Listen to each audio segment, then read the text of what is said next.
back, everyone. Um, wow, what a morning we've had. Really, what a last 3 days it's been. I want to again express my deep thanks to Hamina, to Ruth, to Francis for joining us today and really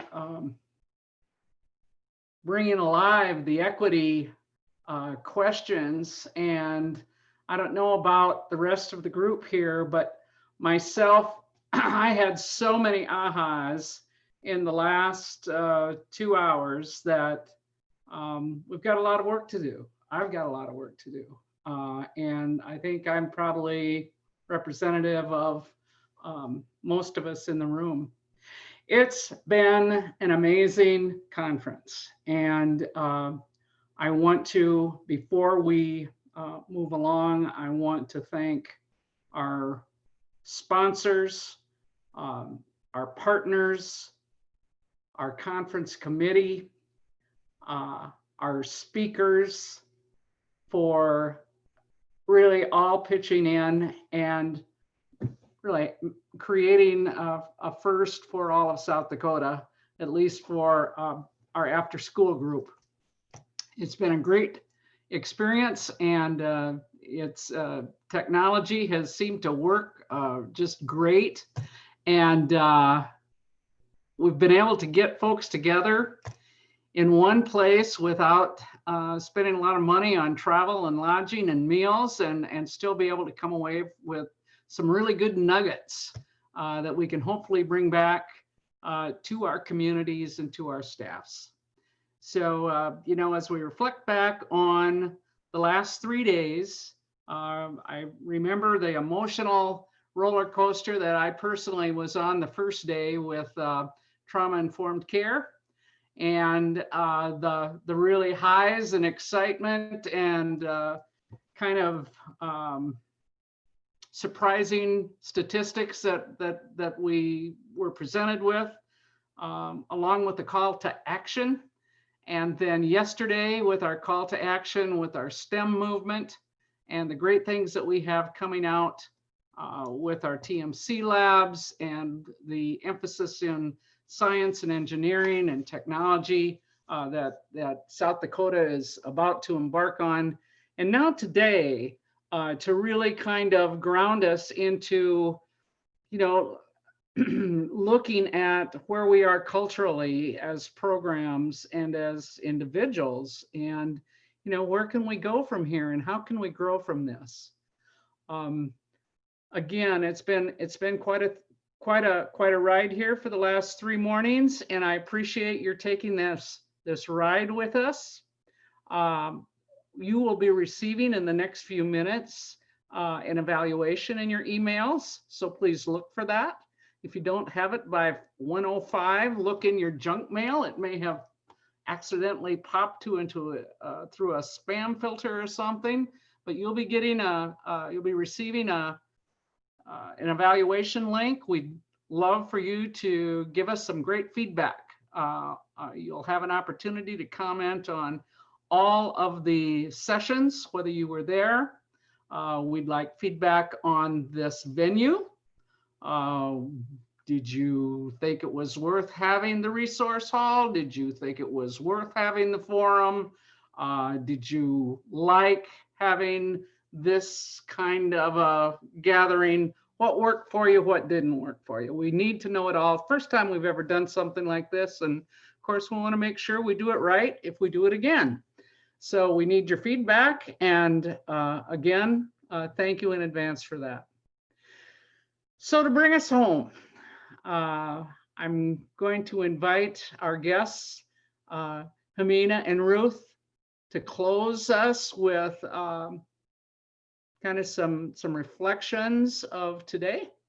And I'm sure they'll tie it back to, our life of the last week and kind of our life of the last 8 months that we've lived. These are not easy times. And I think we're all rising to the moment. I want to thank you personally for putting out, was that Alicia Keys, the Rise Up?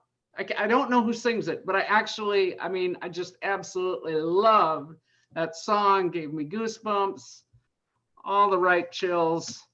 Uh, what a powerful, powerful music to end that first session with this morning. So thanks for sharing that. Folks, I'm going to turn it over to the experts. They're going to take us home. Thank you for joining. It's been a great, great conference. Amina, Ruth, it's all yours. Thank you, Carla. And thank you all so much for coming to this session. I'm very excited to see so many of you show up. I think, we take the time out of our personal schedules. I mean, I know that right now for many of us, it's that much more difficult to manage work and home and everything else that we have on our plate. So I really appreciate everybody coming to the closing reflection. And, these sessions are especially helpful because we know what it's like to come and be energized, learn some new things and gain insights, and then go back and have to deal with putting out fires, so to speak, in our programs. So being sure that we have a little bit of time together still to reflect on what we've learned, to figure out how we're going to take back some of these learnings. So this is the space for that today. And we want you to really consider, the whole journey of the week, looking at all 3 days in what's happened with just what has surfaced and new things that have come up around trauma-informed practices, around STEM, and around the equity focus day. So what we're going to ask you to do first is just to do a little bit of self-reflection. So whether you want to jot down some notes in the journal or just sit there and think about the prompts that we're going to give you, this is a time for you to reflect individually first, and then you're going to get a chance to share with a few folks what you're taking away from the conference. So to start, for the self-reflection, I'm going to ask you to just think about, where are there opportunities to uplift equity work?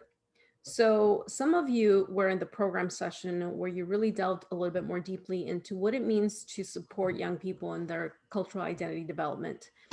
Others of you were in the session with Ruth and I, where we really talked about what it means to do the work in a comprehensive way within our organizations and to begin to deepen the dialogue that happens around race and equity. So where are the opportunities to uplift equity? So that's one point to reflect on. Also, when were you most activated the past 3 days? So something that happened in this journey throughout the conference this week that really, really sparked your, got you really energized about doing the work and really inspired you to kind of go deeper in an area or do more. So when were you most activated over the past 3 days in this conference? And then the last reflection point, what are you committed to starting or perhaps doing more of? So maybe it's something totally new for you and your program, or maybe it's something that you're already doing, but you want to do a little bit better or you want to do more of. So we're going to give folks just a few minutes to reflect on that while you take some notes and you do some reflection, and then in a moment you'll get a chance to share with folks a little bit about what you're taking away. So let's go ahead and take a few moments just to reflect.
So taking about 1 more minute to wrap up your thoughts before we go into a breakout room.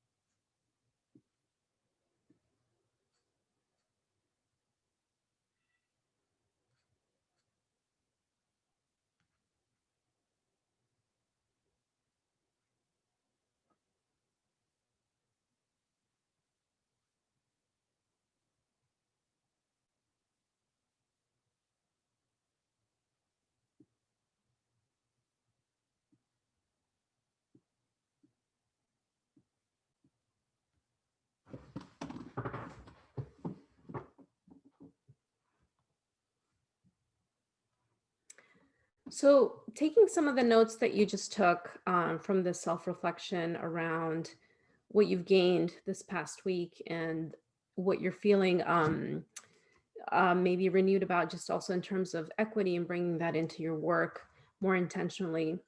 For this group share, what we're going to ask you to do is use some of that reflection to pull that in and share what are you taking away from this conference experience overall. And then what is one thing that you're committed to doing to advance equity? So what are you taking away overall from the whole conference? And then what is one thing that you're thinking about that you're committed to doing to advance equity in your organization?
Welcome back, everyone.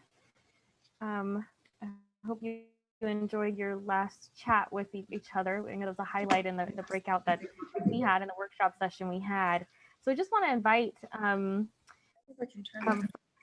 to share in the chat anything you'd like to bring into the full space to close us out, right? You're hearing our voices, and your voices also matter in closing this out. So if folks would be open to sharing one thing that you are committed to doing to advancing equity, however tiny that may seem to you, how huge and systemic that may be, all voices would be great to hear. What's one thing you're committed to doing to advance equity?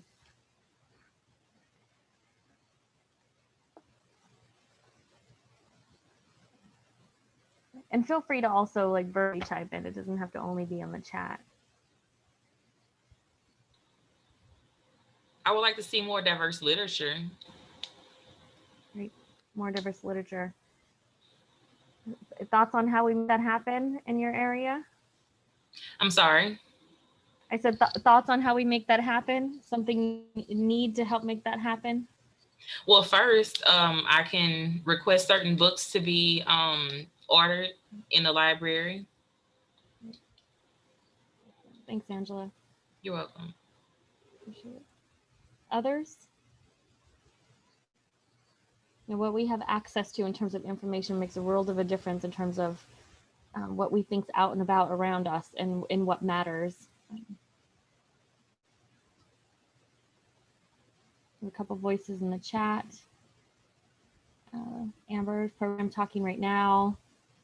It's holidays around the world in December. So broadening beyond Christmas and Christianity, right? There's so many wonderful holidays around the world that we can uplift and celebrate. Diwali, Kwanzaa, so many.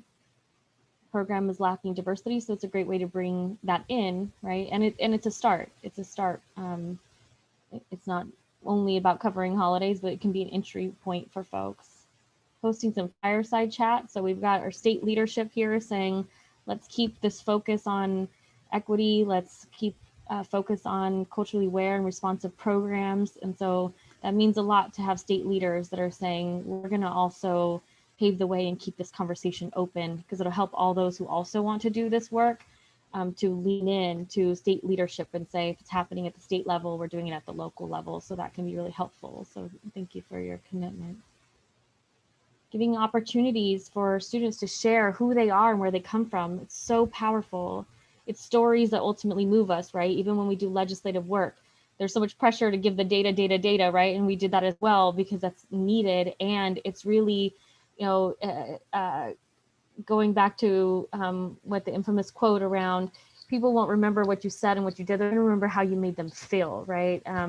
And what Maya Angelou left with us in terms of some of her words. Wait, I'm questioning if I'm, yeah, got that right. So being able to share our stories gives us opportunities to connect with one another, find similarities, and also learn from our differences. And devoting that time is really powerful. And for adults as well. Sharing my own experiences, knowledge. Yes, we have a lot to bring forward, and sometimes it's being courageous enough to just share what you know, what you don't know in an environment, and try to create that for others. Having more dialogue with folks, ensuring we're bringing other people in, right? So you all have now spent more time than maybe others in your organization and around you. So although for some, it may feel like you just scratched the surface, in some contexts, you might be the one with the expertise. So bring that forward. So just in closing here, just want to thank you all again for rising to the moment and being able to support all young people to thrive and to uplift our communities. And I want to leave us with a quote, because this work is, you know, can feel heavy. And when we're in more homogenous areas, it's easier to say like, it's too much, right? Like we have the privilege to not have to worry in other ways. And so some of you may be familiar with Miles Horton, who was one of the leaders of popular education and worked with Martin Luther King and Rosa Parks to really shift the way we educate folks and put the power back on the hands of the folks receiving education. So he was key in the civil rights movement. He founded the Highlander Folk School, which still exists in the Appalachia area, key to social work in my education. And so he speaks to like the long haul and the commitment to the long haul. So I'll leave you with this quote.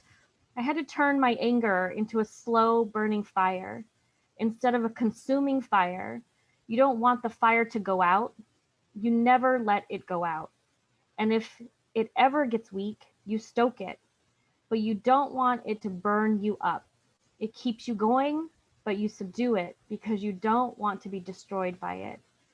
So stay in it. It's in for the long haul. Know that you're not alone. And thank you all for taking the step for doing more of this work in your communities. Well wishes this weekend and for the end of the year. 2021. Here we come. We're ready. Thank you, Carla. Thank you, Billy Joe. Thank you to the leadership in the state there and in the networks there. It's wonderful what you're doing. Thank you, Ruth. What a wonderful closing. Folks, it's been a great 3 days. I want to too thank you for spending your time with us on behalf of the South Dakota After School Alliance, on behalf of the South Dakota School Age Care Alliance, the South Dakota After School Network, on behalf of the Mott Foundation, who really has helped put this entire conference together. We thank you for your time. Please do fill out the evaluations that'll be hitting your email just anytime soon here in the next few minutes. It's been a great experience. Please stay safe, stay well. These are very challenging times. Our hearts and minds are with you, and do reach out to the network if there's anything that we can do to help. We will be in touch with more support as we go through this COVID crisis. Hang in there. You've just been a great group, and thank you all. Have a great week, what's left of it. Bye-bye.